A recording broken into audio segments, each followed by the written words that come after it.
Story 1. I have no problem calling it quits on someone politely, of course, if I've decided that it isn't going to work. However, before I call it quits, I'll usually try this one thing where for a few minutes I act like it's the third or fourth date and just kind of say a bit more of whatever's on my mind without regard for how it's received. The idea there is that maybe the reason we aren't clicking is because I'm in first date mode and I'm not loosened up enough. Story 2. I am just honest.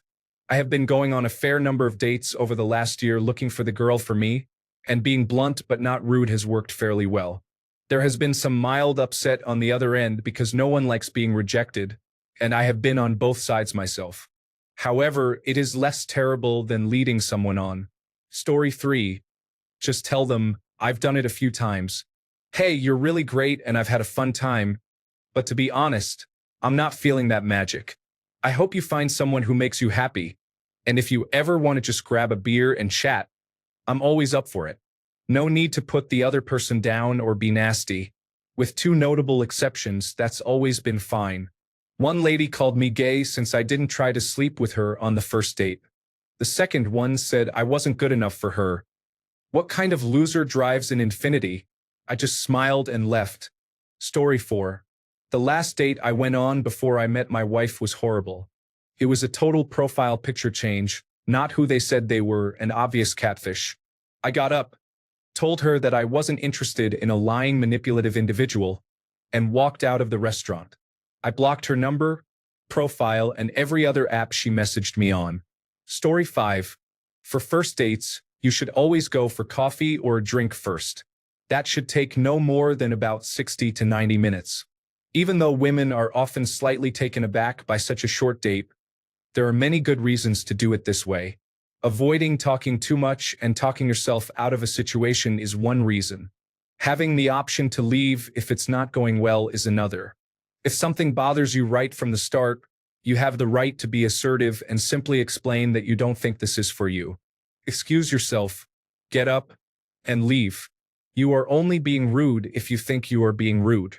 Then it might come off that way. But there is no need for it to be any more awkward than a simple "have a great rest of the night" and leaving. Story 6. I schedule dates on weeknights. Prior to even starting the date, I tell them that I have to get up early the next day, which is not untrue. If the date goes well, I can choose to stay out late and have fun.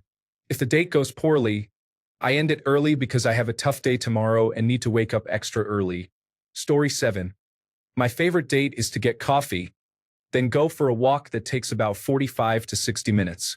You don't get the interview vibe like you do with sitting facing each other at a coffee shop. Everything is just much more relaxed. Once the walk is done, you part ways. There is just no reason for a first date to last longer. Story 8. I went on a date to a Nando-style restaurant once with a girl I met on a night out.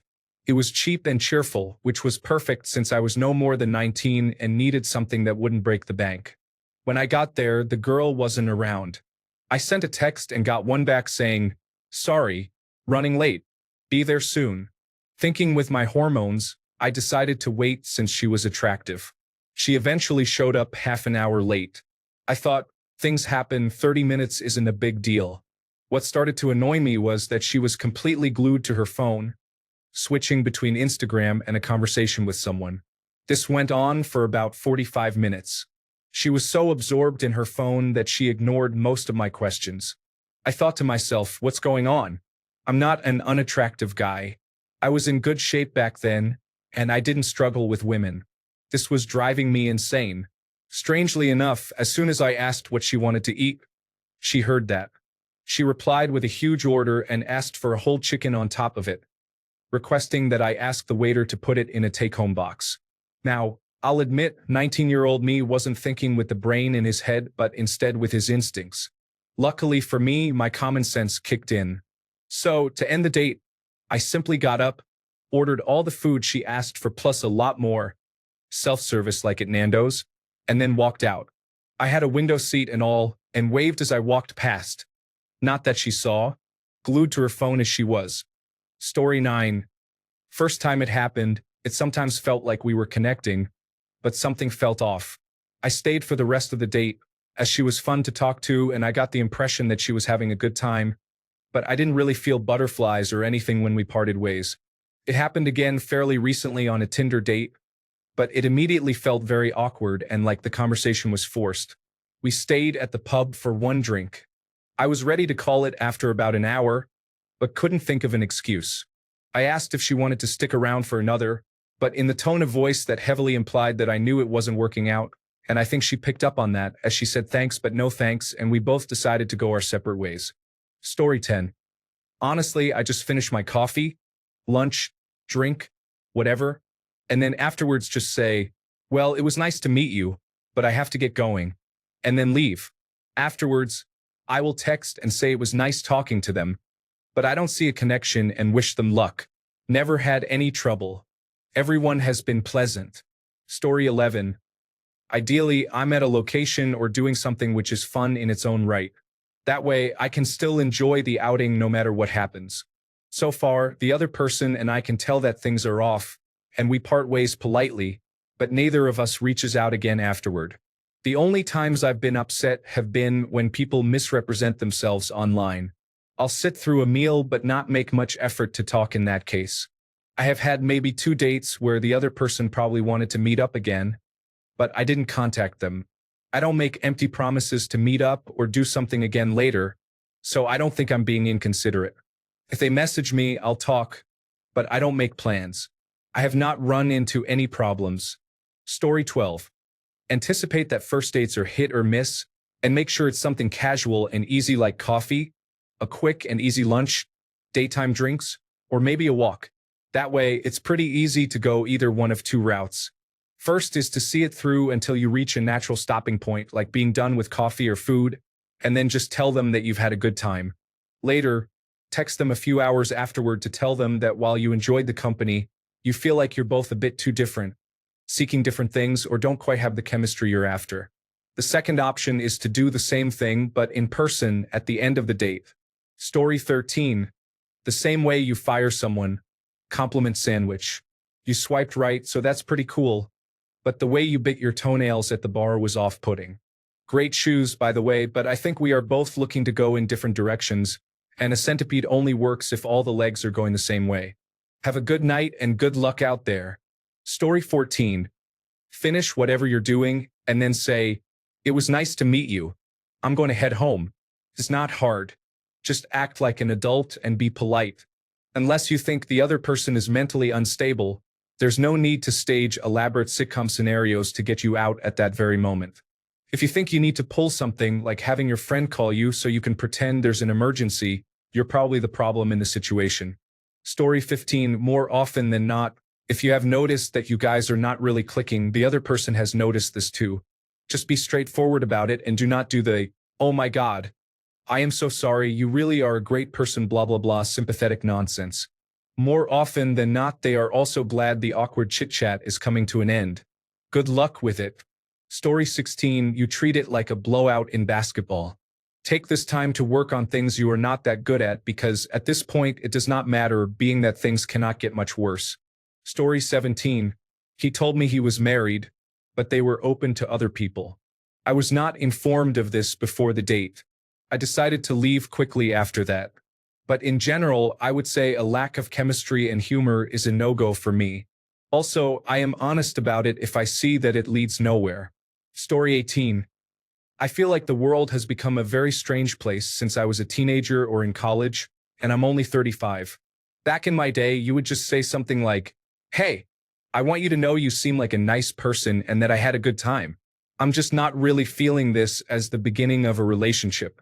I wish you the best, and it was nice spending the evening with you. And then you go home. Story 19.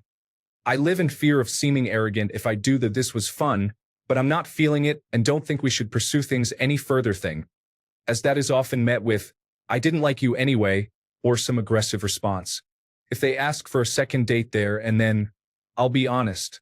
If they don't bring it up at the end of the date and they message afterwards asking for a second, at that point, I'll thank them for the date and tell them I'm not interested in seeing them again. Most people are cool with that approach. If they don't raise it at the end of the date and they don't message again, it's safe to assume they weren't interested in me anyway, so no point in me reaching out to be told what I already know. Story 20. Politely continue to be cordial. Just because we don't click doesn't mean I can't leave a good impression, an impression that people are good and polite, even if you don't have something they want. Story 21. My trick is to video chat first, then if you click over video chat, meet in person. It makes the first date feel like a second date, and I find that if I prime the first date with a video chat, it speeds up the feeling of being physically comfortable with each other and usually leads to a more exciting date. Story 22. Depends on how badly it's going. If you can't stand the person after 20 minutes, that's unlikely to change. Make a polite excuse and leave. If it's just not great, I'll stick it out. But at some point, you have to be honest. It's been nice hanging out with you, but I don't think we are a good match. Story 23. Thank the attendee for their time and apologize, but inform them that this is not working. Leave, go home, and enjoy your time on this planet. It's limited. Story 24. Put it this way. There is really no reason you cannot endure most dates until the end, even if you do not connect. If you have planned something relatively short and fun, focus on just enjoying it for what it is and then not pursue anything further after that. Ending a date prematurely can be a painful, possibly traumatic experience for some people if it is just about you not being into them, so saving them that if possible is a virtuous thing to do. Not that you should never prematurely end a date, but I would probably only do that if I felt unsafe, if we found ourselves in some kind of argument, or if we simply just did not like each other. There is no point carrying on with someone who is not appreciating the effort. If you know that your abrupt departure is not likely to hurt this person's feelings, go for it. But if you have just quietly realized this is not for you, there is not really a reason why you cannot just politely see it through to the end and go your separate ways. Story 25. Well, I try and give them a second date. If there's still no chemistry, I'll try and tell them, I'm sorry, I think you're a nice person and I think you're beautiful, but sadly, this isn't working out, and maybe we should just be friends, or just be upfront with them about how I feel. It's the same way I'd like to be let down by a girl I like. Story 26. I told a girl I just wasn't feeling it, bought her drinks, and left. A couple of hours later, someone put my number on Craigslist with an ad for free puppies. I proceeded to get bombarded with calls and texts for the next 24 hours. Story 27. When I was dating, I would always get drinks as a first date, non-alcoholic, like boba, smoothie, tea, or coffee. That way, if things are going well, you can just sit and talk. If things aren't, you can finish a drink in 5 minutes and call it a night. This works because you can still offer to pay, and you're out maybe $7. Also, on the flip side, I could tell if someone wasn't into me if they were finishing their drink fast. Story 28. I let it go on as long as possible.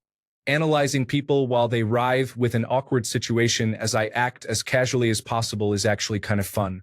Worst case scenario, I get a good laugh, and by sticking it out until the end, I could find out that we just needed a little while to synchronize. I've also had dates that I felt weren't going anywhere end up inviting me back to their place for a really great time. Just because you don't click doesn't mean you can't have a little fun together. Story 29. Hey, I don't think we're clicking. I'm going to head home. If you want, maybe we can try again if we keep talking well online. If you invited them to something that costs money, offer to pay before you leave. And obviously, this only works if you aren't their ride home.